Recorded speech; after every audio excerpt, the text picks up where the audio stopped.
समृद्ध शिवार आणि निरोगी आहार या अभियानाअंतर्गत आज आपण पुणे जिल्ह्यामध्ये आमच्या ताई आहेत मोमीनताई यांच्या टेरिसवर उभा आहे. आणि या टेरिसवर मला वाटते 20 पेक्षा जास्त प्रकारच्या भाज्या, फळझाडं, फुलझाडं असं टेरिस गार्डन ताईंनी सजवलेलं आहे. आणि ह्या त्यांच्या कष्टाला सुपर ॲग्रो बूस्टर आणि आपण केलेलं मार्गदर्शन, त्याचा काय काय बदल झाला, फायदा झाला, त्यांना काय आनंद झाला, या सर्व गोष्टी आज आपण ताईंच्याकडून ऐकून घेणार आहे. ताई नमस्कार. तुमचं टेरिस गार्डन्सबद्दल थोडी 1 मिनिटाभरात जरा माहिती द्या. कशी झाडं आहेत, काय काय प्रकार आहेत? माझ्याकडे जवळजवळ घरात लागतील एवढ्या सगळ्याच भाज्या आहेत. शेवगा आहे, घेवडा आहे, कोबी आहे, फ्लावर आहे, परत कारली आहे, दोडका आहे, दुधी भोपळा आहे, वांगी आहेत, मेन म्हणजे मोसंबी आहे, संत्रा, मोसंबी, डाळिंब, चिक्कू, अंजीर आहे. अंजीर. आता हे तुळस 2 प्रकारची आहे आपल्याकडे. परत वनस्पतीमध्ये तुळस आहे, लिंबूचं मला वाटतं झाड आहे. परत ह्याला काय म्हणतात ते, रोजमेरी आहे. आणि मग व्हिडिओमध्ये आपल्याला मला वाटते प्रत्येक रोप व्हिडिओमध्ये आपल्याला बघायला मिळेल. आता मला सांगा, आपण सुपर ॲग्रो बूस्टर आणि काय किरकोळ ट्रीटमेंट आपण केली सेंद्रिय जैविक पद्धतीनं, अगोदर परिस्थिती टेरिस गार्डनची काय होती, किंवा त्या फळाची किंवा त्या फळझाडाची, फुलझाडाची, आणि नंतर काय बदल झाला, जरा तुम्ही सांगा सर्वांना. सगळ्यात आधी तर इम्रान सरांचे खूप खूप आभार.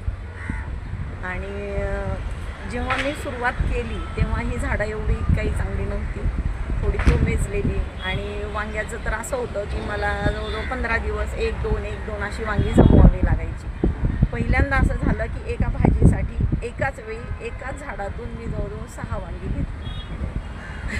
ते सरांनी दिलेल्या ॲग्रो बूस्टरमुळं. त्याच्यामुळं माझी झाडं खूपच छान झाली. आणि म्हणजे सांगू शकत नाही, म्हणजे आनंद झाला, भरपूर मोठा आनंद झाला. ताईंचा मला फोन पण आला दुसऱ्या दिवशी की एवढे चांगलं मला, म्हणजे भाजीला 15 दिवस वांगी जमा करून ठेवावं लागायची, मग भाजी करायला लागायची. ताजी तर ताजी 7 तोडली आणि एकाच वेळेला भाजी केली. बरेच झाडं आहेत. मला वाटतं मोसंबी, संत्र्याला सुद्धा 10-12 फळं लागलेली, मिरची सुद्धा चांगली आली, म्हणजे सर्व झाडं चांगलं आलेली आहेत. हे करण्यासाठी मला वाटतंय कष्ट किंवा खर्च दोन्ही गोष्टी कमी लागल्या का जास्त लागल्या? खूप कमी. कष्टही कमी लागला आणि खर्चही कमी आणि कष्टही कमी. आता तुम्हाला टेरिस गार्डनबद्दल जेवढी माहिती आहे, म्हणजे टेरिस गार्डनचं तुम्हाला मी डॉक्टर म्हणू शकतो, कारण तुम्ही पुण्यासारख्या शहरामध्ये एवढ्या वरच्या मजल्यावर येऊन एवढी बाग सजवणं आणि त्याला सक्सेस करणं हे कोणाच्या हाताने जमत नसतं. तुम्ही लोक जे टेरिस गार्डन करताना बऱ्याच अडचणी येतात, त्यांना तुम्ही काय सल्ला देणार? सगळ्यात पहिल्यांदा मी तर हे सांगेन की सरांना फोन करा, त्यांचा सल्ला घ्या, आणि बाकी आपली मेहनत जी काही असेल.